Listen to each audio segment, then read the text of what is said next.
also happened, though, was a murder, a 2-year-old little girl wandering around the park without any adult with her, stabbings, and unfortunately, a lot of very, very challenging situations. Well, that's King County Council member Jean Cole Wells talking about some of the alarming details regarding City Hall Park just outside the King County Courthouse, also laying some groundwork, really, for a public hearing this week where we will hear plenty of people sounding off about transferring this park to King County ownership. We're going to discuss that, plus a new transportation director possibly for the city of Seattle, dealing with a backlog of sexual assault cases for the Seattle Police Department, and so much more. That's what's coming up this week on Seattle News, Views, and Brews, your coffee break political podcast. I'm Brian Callanan. I'm a host on Seattle Channel, and the views expressed here are my own. And I am joined right now by none other than David Croman of the Seattle Times. David, ferry boat madness over this past week. You had a boat crashing into the Fauntleroy dock, the captain resigning. What the ferry is going on here? Let me know. I know. It's a little, it's got some intrigue to it. I don't know. We're still trying to figure out exactly what happened, but I'm sure there will be more to come in the days and weeks ahead. Ooh, wow. Watch out. Blood in the water. I can't wait for the headline. We'll see what happens there. Thank you, David, as always, for joining me. Thanks to our listeners. Thanks to City Grind Espresso, our background noise sponsor for the audio podcast, right on the first floor of City Hall there. And thanks also to our patrons. A huge shout out to Rob with a very generous gift to the podcast. Thank you, intern Rob. Going to get a photo from you later on. He is supporting the show above the $10 level, which earns him a Seattle News, Views, and Brews coffee mug. You can get one, too. We'll feature your mug shot on the show. Patrons, just send in that photo to Seattle News, Views, and Brews at gmail.com. Spell out all those words. I believe in you. This week, Lily sent in a beautiful summertime shot with bubbles blowing in the background. Lily, I love it. Thank you so much for sending that in, and thank you for supporting the show. So everybody, why can't you be more like Lily? If you listen, please become a patron at any level. That's Seattle News, Views, and Brews on Patreon. Finally, thank you to Converge Media. The video of the podcast airs on Converge Wednesday evenings at 7. All right, let's fire it up with right here, right now. Well, hello, August. Here we go. Make sure you get out and vote in the primaries. We're going to check out on the aftermath next week with what's happening there. And thank you, listeners, for the feedback on keeping the audio clean on the podcast. Constant work in progress there. Thanks also for the note about the Seattle Redistricting Commission. They have a retreat this week to look at some new maps. We will definitely keep an eye on that process. But I wanted to start, David, with City Hall Park. There's a public hearing this week within the Public Assets and Homelessness Committee for City Council there, talking about what's happening here, this idea to transfer the park to county ownership. It's right outside the county courthouse, so the county would transfer a few other land parcels to the city as part of a land swap. I know we've touched on this issue before, but I'm really interested in what we're going to hear in this public hearing. Homelessness, of course, is the issue that is front and center, and the public safety issues that surround that. And David, I guess I'm trying to figure out, is there a case to be made for this park to remain as a city property? It seems like thus far the city and county are fairly supportive of making this happen. What do you think? Yeah, I think my sense is the kind of the reason there's I guess some logic to it, just because it really the concerns around public safety down there are really focused on the courthouse and the county buildings, as you'd mentioned, and so I think there's a certain amount of logic to transferring it to the county. As far as an argument in favor of keeping it in the city,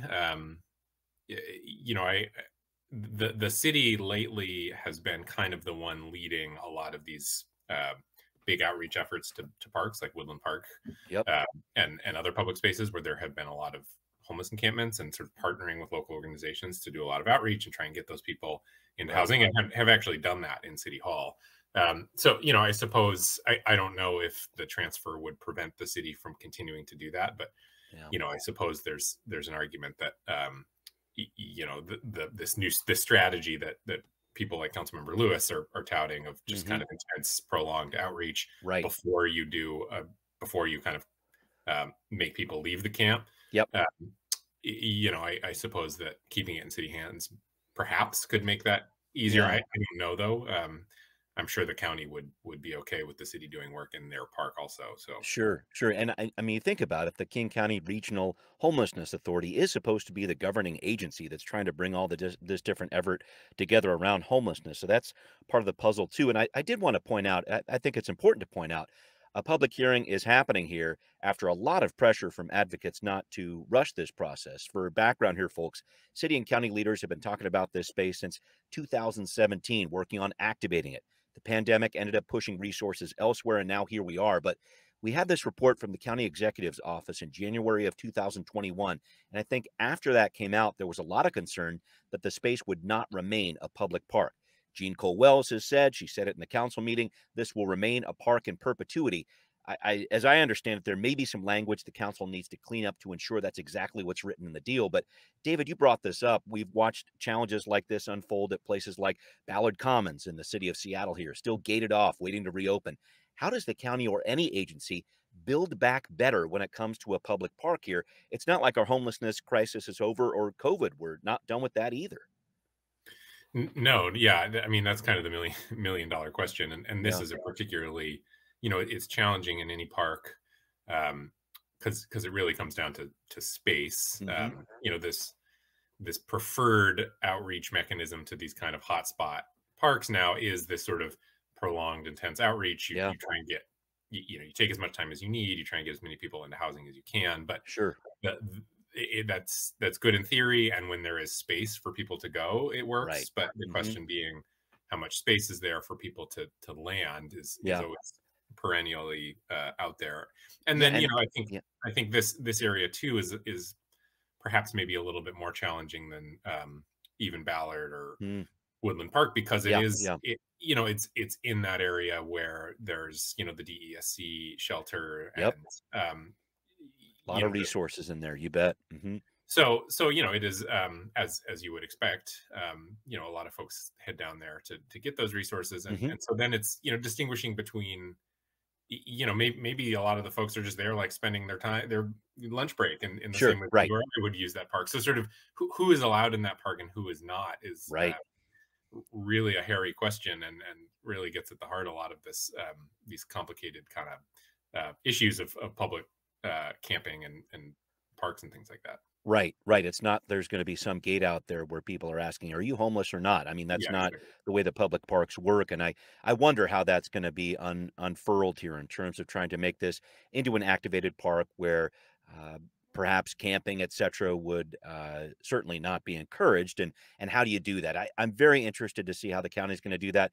Very interested to see what advocates are going to be saying over the next couple of days here with regard to this. But some big decisions ahead for the city and county when it comes to this. All right. I wanted to make sure I touched on that. And I think a related issue here, David, is trying to activate more areas of the downtown space. And we're hearing a lot more about this week from the mayor. He is talking about working with the Seattle Office of Economic Development, OED there, investing nearly $2 million in coronavirus local fiscal recovery funding, as he's calling it, in the Commercial Tenant Improvement Fund. Basically, he's doing this through an open application process. You put in the grant application there.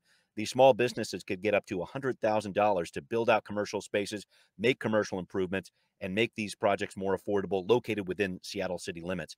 I just look at this, David, and I wanted to bring it up because it seems like the mayor is trying to bring back business, bring them back online as quickly as he can.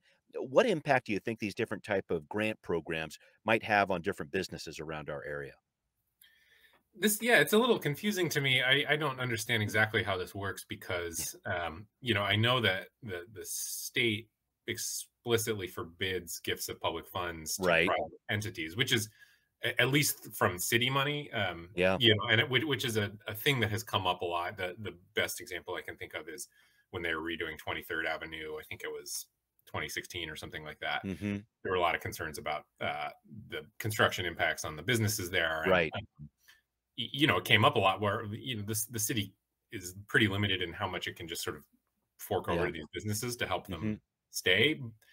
But where they can kind of use some of this money is in some of this peripheral support, and then also I think if they can find federal dollars to do it, you can give more direct funding. So where this money is coming from and how it's going to help these businesses, I'd be curious to see. we know that for Mayor Harrell, it's clearly a big priority to kind of try and Oh yeah. zhuzh up downtown, if you will, Yeah. Yeah. which we have seen him do via, we've heard him kind of push a little harder for city employees to come back into the Hmm. office. Yeah, sure. The city employees have countered saying the only reason you're doing this is because you are trying to bring business downtown, which Yeah. might not be untrue. No, Uh, no, there's some truth to that. and so, yeah, I mean, I think obviously it's a big priority for Mayor Harrell Hmm. to bring back downtown, but like he's kind of paddling upstream to a certain extent because Mm. it really depends on, are people going to come back to the office? And so far, the answer is basically no. Yeah, not yet. That's for sure. And I thought it was interesting, and I think he's reaching out with a lot of this money when you talk about that public gift part as part of a coronavirus effort. He's couching it in that way with those dollars there. But this really dovetails with some other ideas here. He's working on providing a dashboard to show the public where the COVID dollars are going for the city of Seattle. And also, this effort he's pushing again to bring back businesses. And this is all over the city, called Seattle Restored. And I thought this was interesting because initially we heard about this a couple of months ago. The mayor was saying, hey, these businesses that are vacant downtown, how about some other people come in? Maybe not a traditional business that we'd have here, but we want to make sure we're filling these spaces. Here's some dollars to help make that happen. Now he's talking about expanding that into other neighborhoods as well. So this really strikes it in relief for me, David, that it's not just a downtown issue. This is something that's happening in neighborhood business districts all over the city of Seattle. They're all trying to recover here. Yes, downtown's important, but I think there are some neighborhoods that could use some help here as well. Yeah, I agree. In some ways, it feels like City Hall's role here, though, is as I was saying before, a little bit window dressing to Okay, much larger forces that will kind of dictate how that's what the fair. city looks like. Yeah, yeah. Again, the Downtown Seattle Association a few months ago was predicting 70% return to the office by the end of the summer, and I don't think it has budged an ounce from then when No, it was 30%. I think it's still yeah, about 30% vacancy, and so right. I think that what we have heard more of, though, is some acknowledgement of that and questions about, okay, so how do we, and I think this goes to what the mayor is talking about, is Yeah, yeah. how do we kind of rethink these spaces so that something like downtown is not a place where less of a place where people come in from other neighborhoods or even other Hmm. cities to Hmm. visit and spend some time and then they go Right, back. right. How do you kind of turn it more into a neighborhood or Yeah, an arts district where sure, sure. um, either A, you have a reason to be there other than going into the Hmm. office, and Hmm. or B, you live down there and you Right. use it as you would in a neighborhood. And um, at least anecdotally, while downtown businesses, I think, are still probably having a hard time, you hear about restaurants on Capitol Hill and stuff. Oh And yeah. I've got family who they actually sell oysters to businesses, like restaurants around Seattle, and Oh, there we go. their business is booming. They're so a lot of these neighborhood restaurants are actually doing okay. Okay, okay. And I think it's because people are just not going as far from where they live anymore. They work from That home, and could, then at night yeah, they sure. just walk out their door and go to the restaurant. And Certainly uh, happened in West Seattle with the pandemic and the bridge closure. But yeah, I hear what you're yeah, saying. so I think it's a fascinating question that you can kind of get into 5,000 foot Yeah. view on pretty quickly of Hmm. what is Seattle? I mean, how do you kind of what is its identity, and is it going to Hmm. be kind of more neighborhood focused and Yeah. less of a central downtown hub that people come into? That is a great question, and we'll see what these dollars do. Will they make a difference downtown? Will they make a difference in other neighborhoods too? It's a very open question. I thank you for bringing up that 5,000 foot level, David. That even felt like 10,000 to me. You Yeah. took a nice jump back there. I did want to point out there's plenty of other stuff on the city council's docket this week. They're talking about repealing the hazard pay ordinance. They're talking about those caps on food app delivery services. So ton going on here. We discussed these before. The full council is approving those this week. But I wanted to move to another very important issue here. Seattle has a new SDOT director that the city council is in the process of approving. What do you need to know about this candidate that Mayor Harrell picked? We're going to break it down here on Now Hear This. Well, Seattle has a new candidate to lead the Seattle Department of Transportation, Greg Spotts, selected by Mayor Bruce Harrell. Now, Spotts has been with the Los Angeles Bureau of Street Services for the past 10 years, now known as Streets LA. Mayor Harrell was highlighting Spot's work in equity, community outreach, and climate change. And Spot said he's going to be traveling all over the city over the next few weeks to tout these ideas. But he got some advice from a member of the mayor's senior staff about this. Here's what he had to say. When I met Senior Deputy Mayor Monisha Harrell, she told me it's not a campaign unless you wear out a pair of shoes. Well, I intend to wear out a pair of shoes, walking, biking, and riding transit with Seattleites, asking residents to show me what's working and what needs improvement. Well, I'm sure he's going to get an earful from a lot of people about what needs improvement. But David, I wanted to ask you this. You interviewed Greg Spots recently about this. What did you come away with in terms of how he's going to respond on the multitude of transportation challenges in the city? He's got to work on a ballot proposal. He's got to figure out how to interact with Sound Transit. There's a lot of things on the list. West Seattle Bridge. I mean, you name it. What was he saying to you?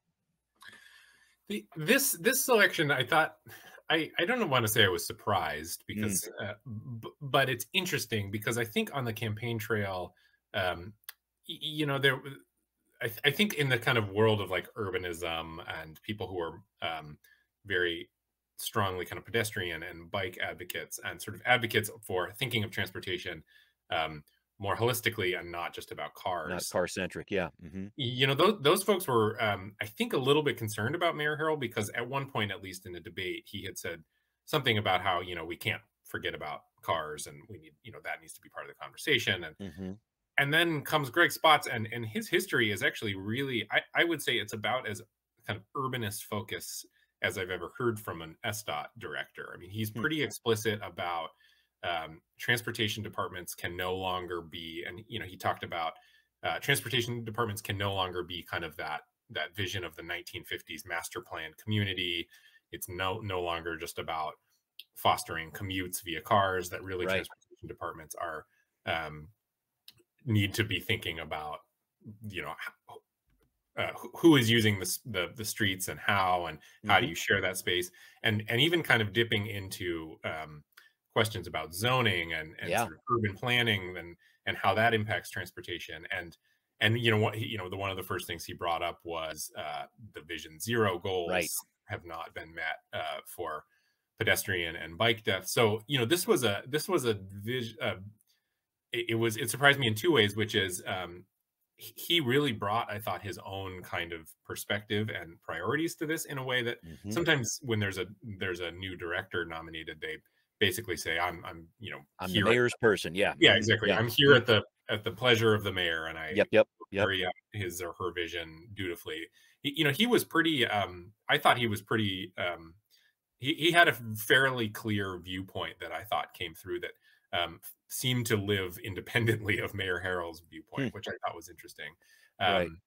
And just his focus. He didn't talk that much about cars. He really only talked about bikes and pedestrians and safety and things like that, and really took this again very holistic view of transportation in a way that I think having followed Mayor Harrell on the campaign trail is why I say I'm a little bit surprised by this. But I think for a lot of people who probably didn't vote for Mayor Harrell, I think are feeling pleasantly surprised by this choice.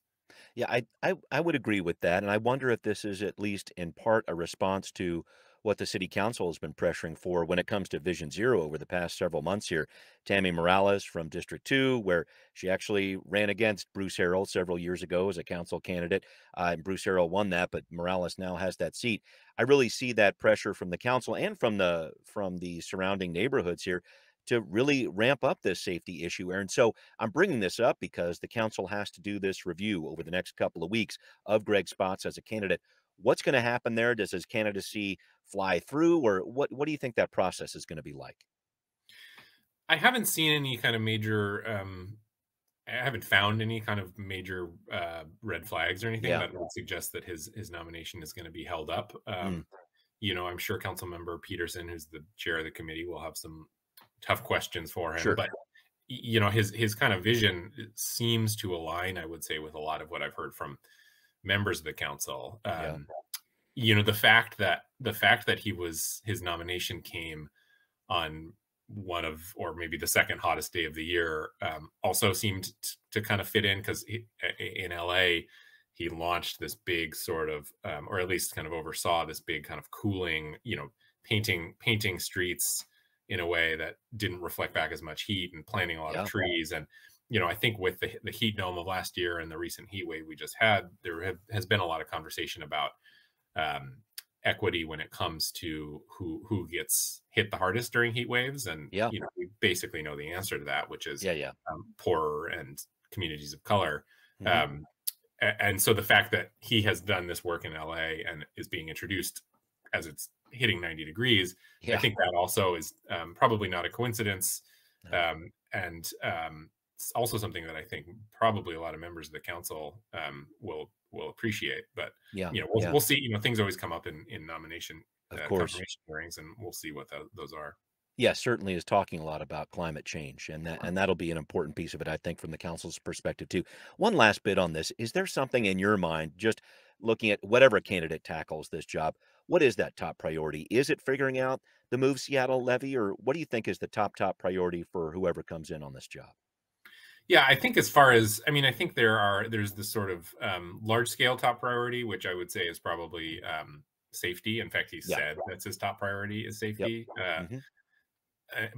But as far as like a specific priority, the Move Seattle levy is fairly specific because it ends at 2024, and so they're going to have to get and if they're going to run a campaign on this, it really begins the January 1st, 2024. So I guess he's got a year and a half to write this package. I think they're going to want to be pretty specific after last time when it just did through on a lot of promises. And so I would think that would be, he's not like day one he has to start getting on that, but maybe second or third month once he's settled in and understands like the neighborhoods and the streets. I would think that he would start having those conversations pretty early. Yeah, he's going to hear about it on day one. And if he is confirmed there, and we'll see what happens with that whole process. But the West Seattle Bridge will open, it looks like, in September here at some point. So he'll have a lot to talk about there, too. So thank you for breaking down that piece with me. I wanted to talk about one more issue that the mayor has been talking about a lot over this past week: an executive order to the SPD that all sexual assault felonies with the proper amount of evidence, he says, be assigned to detectives by the end of August. Now, advocates, as we know, have been pushing for this for months, even longer than that, actually, but definitely for months after this memo that was published by the Seattle Times and KUOW that showed SPD stopped investigating most new sex assault cases involving adults this year. I'm wondering, though, David, what this really means, because the SPD's staffing issues haven't magically gone away, and I'm not sure if all these cases will actually get assigned. I'm just trying to figure out what's going to happen here. What happens next? I think what happens next is the police department is going to have to make some choices about who's doing what and where. You're right. I don't think this does not magically solve any staffing shortages, but what it is doing is saying, I understand there are staffing shortages, and also you need to prioritize these. And so it's kind of some pressure on for sure. It's setting the priority in a pretty specific way.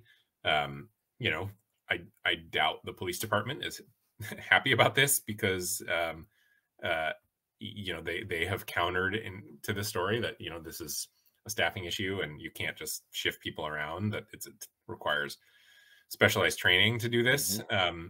But, I think it's sort of the mayor has recognized that this is a highly sensitive and important topic, that a lot of people are not getting the sort of due diligence and justice that they deserve, and has decided that this should take priority over possibly some other things. And what those other things are, I don't know. We'll see.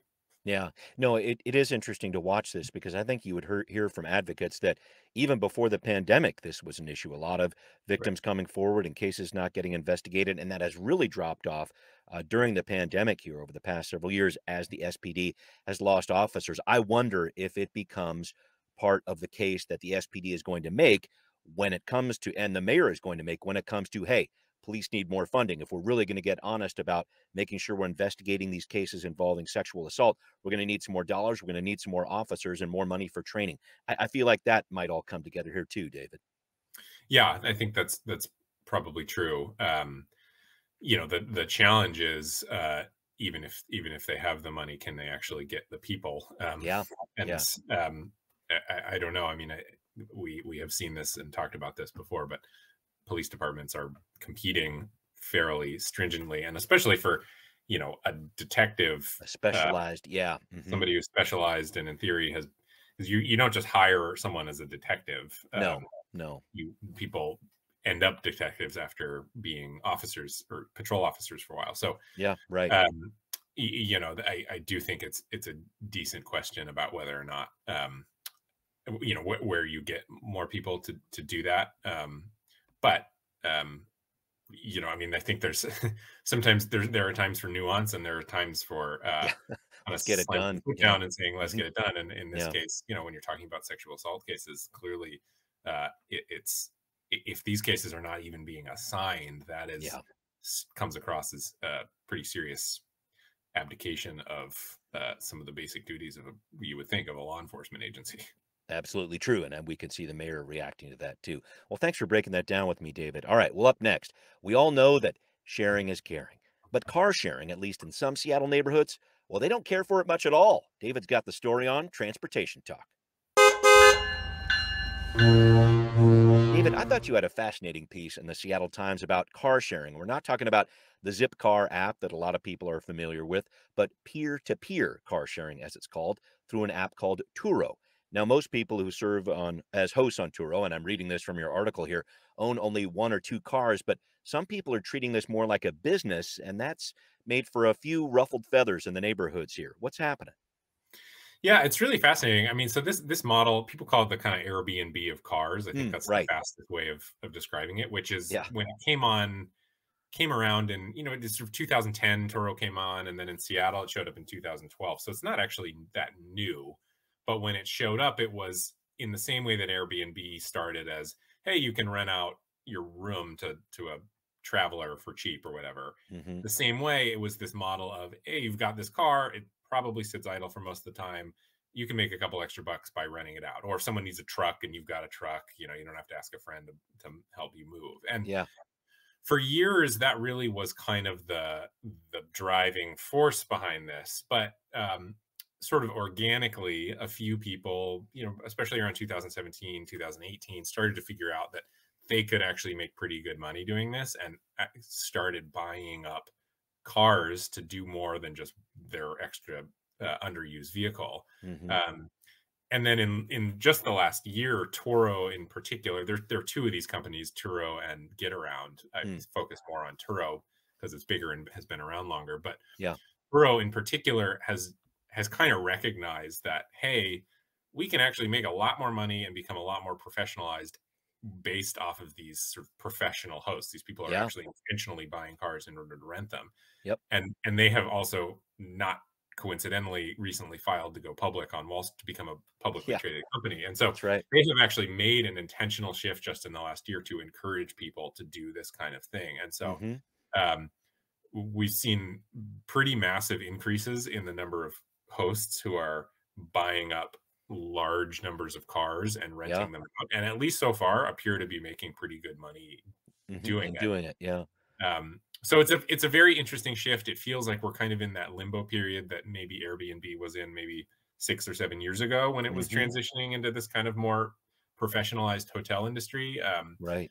Of course, with that comes some conflict, you know, that I think so there's this one guy that I talked to for a while. He lives in Laurelhurst, and he has all these cars. His neighbors are basically pissed off at him for parking these cars around the neighborhood. The city investigated and found he wasn't actually breaking any rules. I think the neighbors would kind of counter that, well, then the rules should change. You know, it's interesting. I think there's something also particularly salient about it because it's in one of Seattle's fanciest neighborhoods, Laurelhurst. Go figure. But, you know, I mean, I think there's the kind of small scale question around sort of these neighbor to neighbor conflict. But then, to me, in some ways, the more interesting part is this larger scale economy that appears to be building around this peer-to-peer car sharing. That really, while other modes of transportation got hurt during the pandemic, this actually was really helped by the pandemic, because people wanted their own cars to be able to get out of town for a few days. And so, you know, I will be very curious to see if, like Airbnb and Uber and Lyft, it becomes bigger and bigger business in the next few years, and then how a city like Seattle reacts and starts thinking about regulating it. Yeah, so many different things to think about. Car sharing, automated cars. I mean, there's a lot of different pieces of regulation that the city needs to look at from a transportation perspective. But David, thank you for breaking that down. We need to wrap up the show here. And a quick check of your eagle eye on gas prices here. I think you've seen this, and I have too. They're coming down, but not as quickly in some areas as compared to others. What are you seeing there? What's going on? Yeah, it just strikes me that, before there'd be maybe a 50-cent variation between gas stations, depending on where you are. But I'm seeing more and more, I think the biggest difference I saw, I tweeted this, was the Suquamish Indian Reservation near where I live. They have gas at $4.25. And then I took the ferry into Edmonds, and there was a gas station on the other side there that had gas at $5.40. So that's a $1.20 difference or so. And it seems like some gas stations are eager to drop their prices as the price of oil comes down, while others seem to be kind of holding out a little bit longer and seeing if they can keep selling the gas at that price. So yeah, it's interesting. Wow. Yeah, it'll be interesting to see how that pans out. But man, I got to take a trip over that reservation at some point, if only to see that on a sign that gas only costs $4.25. So thank you as always, David. Thanks to everybody listening. It's Seattle News, Views, and Brews, where you can always find out what's brewing in local politics. This podcast is on all the major platforms. Once again, if you are a listener, please support the show on Patreon. Always appreciated. Thanks for watching on Converge, too. See you next time. Seattle News, Views, and Brews is an independent production of Callanan Media Services. Copyright 2022.